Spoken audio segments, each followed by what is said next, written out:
also led to the development of the resilience.io model. We are fortunate to have such a model with us. We are fortunate to have such a group with us. The data that is collected needs to be used. First, you need to know what type of data to collect. Then when you have collected it, you need to know how to use it. Then when you use it, you need to evaluate what you're using it for. Then you need to plan again for the next usage. This is what the resilience.io model is going to help us achieve. As a financial planner by profession, I know that planning takes 70 to 90% of the work done.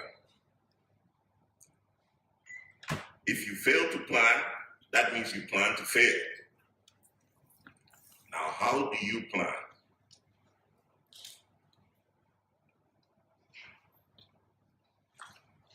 The planning that goes on in our side of Africa or our side of the world looks a bit sporadic and reactionary.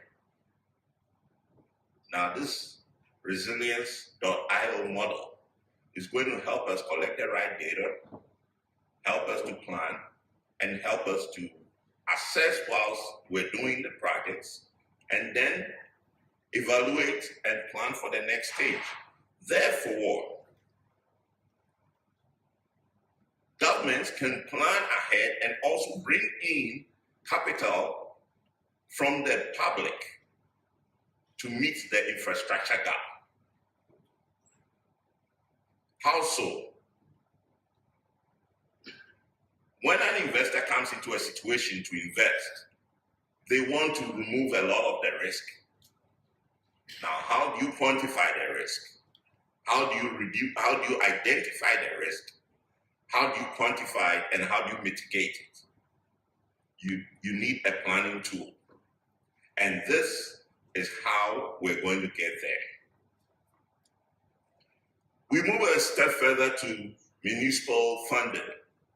Coming from the background of the municipality, I know there's a huge gap between what governments can, how much governments can fund municipalities and what the people expect from municipalities.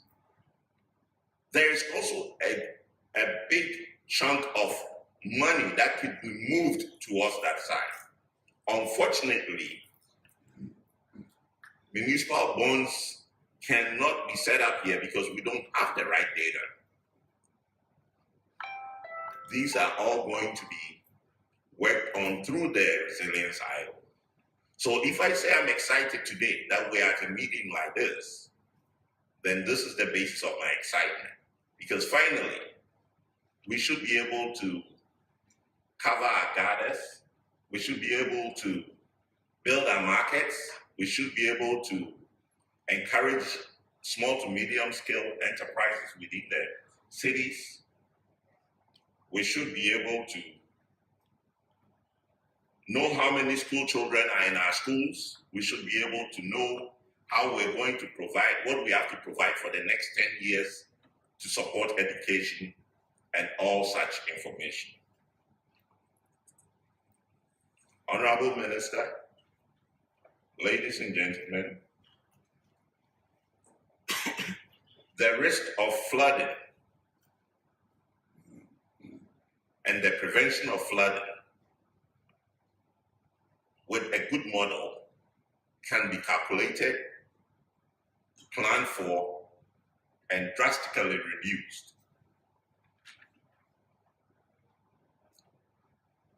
From a layperson's perspective, this model is just data, a computerized data and information management system that supports planning and investment decisions for sustainable development.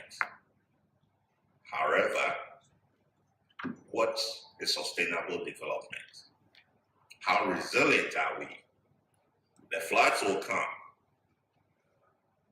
The disasters will come, the rains will come. How resilient are we? How much have we planned? This is what we're working on, and that is why I'm excited. I know for a fact that Catherine and her group, or Miss Allison and her group, are working very hard. And I know for a fact that our local government ministry and our MMDAs are working in conjunction with them. And we all look forward to a successful implementation of the Resilience IO model in Accra, Ghana. To make maximum use of the available resources and distribute the resources fairly for the benefit of our people. For me, this is the essence of resilient IO model for the city planning, investment and implementation of the relevant policies. I'm happy to know that the model was developed through the collaboration among my ministry, that's the Ministry of Local Government and Rural Development.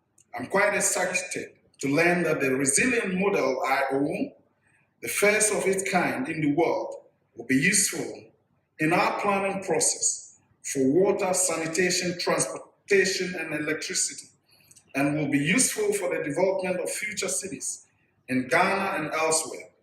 Quite obviously, it means that this model will change the face of our approach to planning, investment, implementation in our country. I have been informed that based on the resilient IO model, the Ecological Sequestration Trust, in collaboration with the government of Ghana and the international agencies, will establish about $150 million urban development investment facility through the Global Green Climate Fund to commence projects in the Gama and other parts of the country.